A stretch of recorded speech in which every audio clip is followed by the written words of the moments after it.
Mechanical engineering करा हुआ बच्चा एनसी कॉलेज से, वो आप जाकर के देखिए, वो चौक के ऊपर टायर पंचर की दुकान लगा रहे हैं, काम कर रहे हैं। आप सोचिए उस भाई के ऊपर क्या गुजरी होगी, जिस भाई ने 5 साल लाखों रुपया उधार लेकर के इंजीनियरिंग की डिग्री अपने भाई को कराने का काम किया होगा। आज वो बच्चा पंचर लगाने का काम चौरा के मेन चौक के ऊपर करने का काम कर रहे हैं।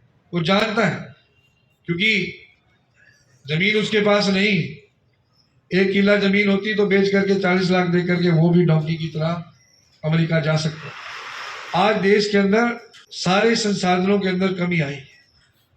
70 वर्षों में जो कांग्रेस पार्टी ने निर्माण किए, वो तमाम संसाधन पिछले 10 वर्षों में इस सरकार ने बेचने का काम किया।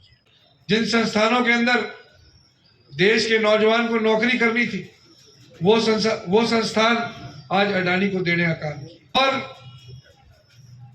कई बार मैं बोलता हूं, सही है, भारतीय जनता पार्टी ने हर वो काम किया जो 70 साल में हम नहीं कर पाए। 40 लाख खर्च करके जब हमारा बच्चा मैक्सिको की दीवार लांघता है, तो सबसे पहले अमेरिका की पुलिस उसे पकड़ने का काम करती है। पुलिस पकड़ करके जेल में डालती है, तो हमारे यहाँ फुलझड़ी और पटाखे छूटने का काम होता है कि अमेरिका पहुंच गया, पुलिस ने पकड़ लिया। प्रजातांत्रिक प्रणाली में आपके वोट की बड़ी भूमिका है। कहीं ना कहीं आपके इस अधिकार के ऊपर भी आघात है। अगर समय रहते हमने जागरूक फैसले नहीं किए, तो मैं इस बात को कह सकता हूं कि वो समय दूर नहीं है। जैसे नोटबंदी का फरमान हमने रात में सुना, सुबह उठे तो पता लगा देश में नोटबंदी लागू हो गई, तो सुबह उठते ही एक दिन पता लगेगा कि 75 साल से सींची हुई ये प्रजातांत्रिक व्यवस्था देश के अंदर समाप्त कर दी गई। परिस्थितियां बद से बदतर हो, मैं अपने सभी बुजुर्गों से, नौजवान साथियों से ये निवेदन करूंगा कि गहनता से इस पर आप लोग चिंतन मंथन करें। कौन विधानसभा में पहुंचेगा, सवाल सिर्फ यही है कि क्या ये विचारधारा जो आज सत्ता पे काबिज है, क्या इस विचारधारा के चलते हुए देश और प्रदेश आगे बढ़ सकता है कि नहीं बढ़ सकता। और मैं ये मानता हूं कि ये विचारधारा न केवल देश का बंटवारा करेगी, ये विचारधारा न केवल देश के टुकड़े करेगी, ये विचारधारा किसान के लिए भी घातक है, ये विचारधारा छोटे व्यापारी के लिए भी घातक है, ये विचारधारा हमारे नौजवान भाइयों के लिए भी घातक है, और ये विचारधारा देश के लिए भी घातक है। आज भरी पंचायत में कह रहा हूं, लोग विधायक बनने के लिए कई कई पार्टियां बदल सकते होंगे। मैं आपके बीच में कह करके जा रहा हूं कि मैं एक ऐसी विचारधारा से जुड़ा हूं जो विचारधारा निश्चित रूप से इस देश को आगे लेकर के जाएगी, और मरते दम तक इस विचारधारा के साथ ही जुड़ा रहूंगा। और मेरी अंतिम यात्रा भी जब होगी तो कांग्रेस के झंडे के अंदर ही होगी। विधायक बनने के लिए मैं कभी किसी पार्टी विशेष का और अलग अलग पार्टियों में जाकर के मुझे शामिल होने का शौक नहीं है। मैं जानता हूं मैं कांग्रेस में क्यों। लोग बसपा में जा सकते होंगे, हजका में जा सकते होंगे, भाजपा में जा सकते होंगे, उनकी नियत विधायक बनने की, पर मेरे पास इस बात का जवाब है कि मैं कांग्रेस पार्टी का सिपाही हूं। मैं कांग्रेस पार्टी में क्यों। देश को अगर एक रखना है तो हमें कांग्रेस की नीतियों का अनुसरण करना होगा।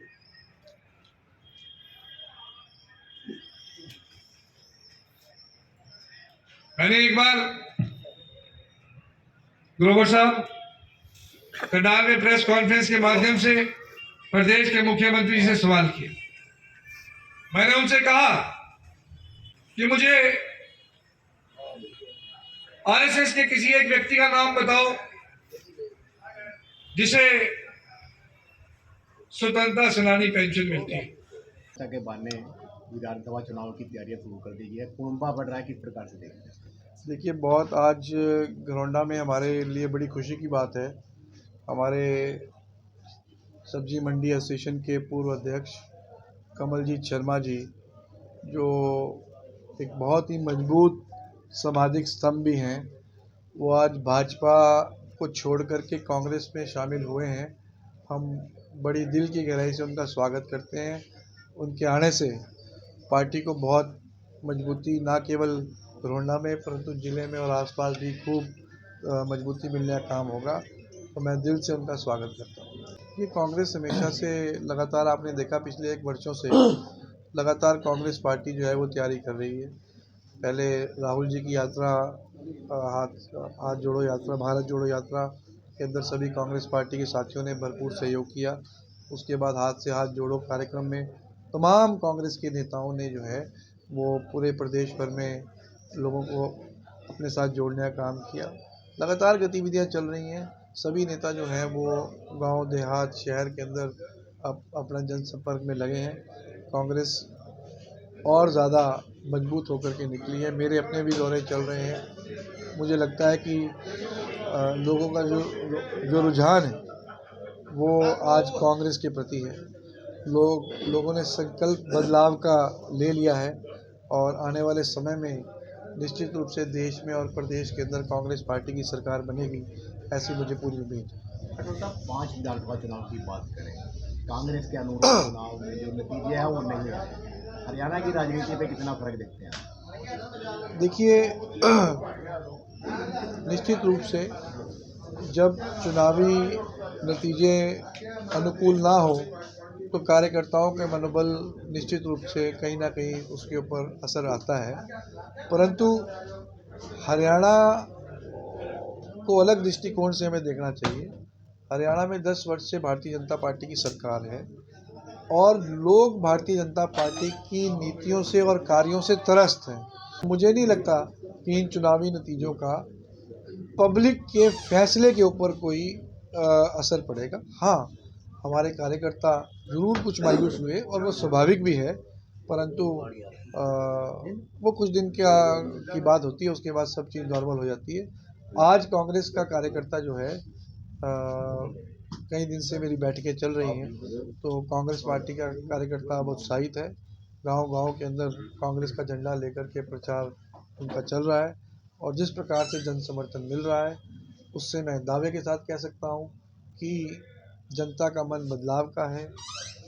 भाजपा की नीतियों से त्रस्त होकर के एक बड़ा बदलाव हरियाणा की राजनीति में होगा और कांग्रेस पूर्ण बहुमत के साथ सरकार की स्थापना हरियाणा में करेगी। तो उनकी ये संकल्प यात्रा है, पर मुझे लगता है कि गांव-गांव में किसी न किसी तरीके से प्रशासन के माध्यम से घुसने का प्रयास जो है वो भारतीय जनता पार्टी के नेता कर रहे हैं।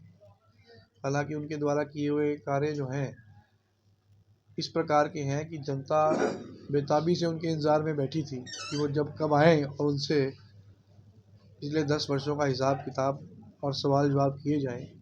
परंतु पुलिस प्रशासन और प्रशासनिक अधिकारियों को आगे रख कर के कहीं ना कहीं गांव के अंदर इस प्रकार के कार्यक्रम किए जा रहे हैं और मैं खास तौर पे इन कार्यक्रमों पे एक टिप्पणी और करना चाहता हूँ।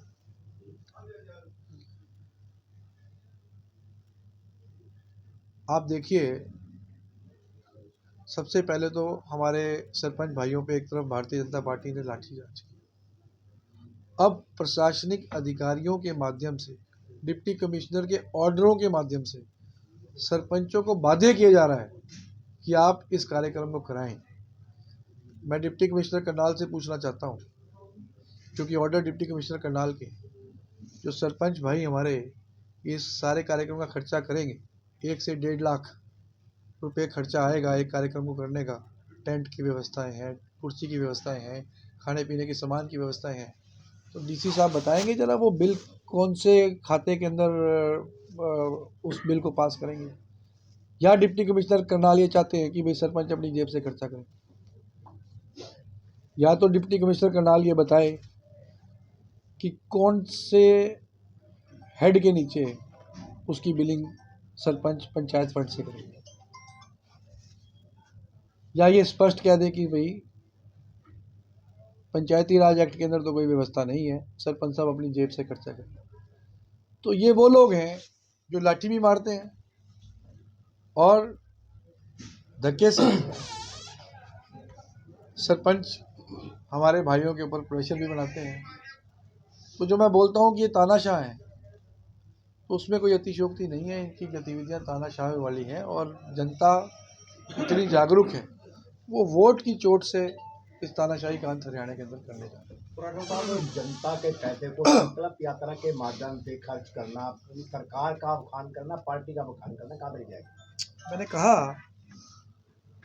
कि उस खर्च को कैसे दिखाएंगे, कैसे उस बिल को पास पंचायत सेक्रेटरी करेगा, कैसे उस बिल को पास ब्लॉक डेवलपमेंट अफसर करेगा। आखिरकार 1 लाख रुपए आप पंचायत फंड से निकालोगे, किस हेडिंग के नीचे निकालोगे?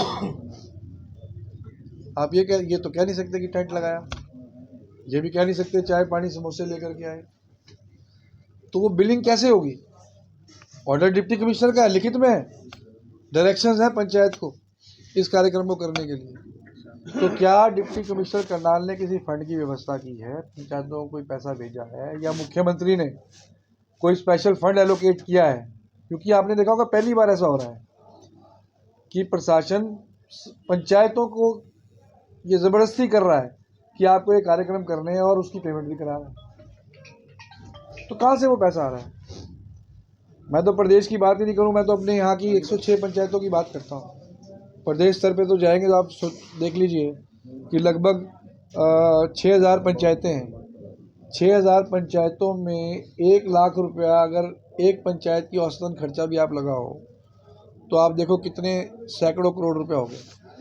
तो खट्टर साहब ने क्या इस सैकड़ों करोड़ रुपए का बजट पंचायतों को दिया है कि नहीं दिया? अगर नहीं दिया तो डिप्टी कमिश्नर किस हैसियत से इस प्रकार के ऑर्डर जारी कर रहे हैं?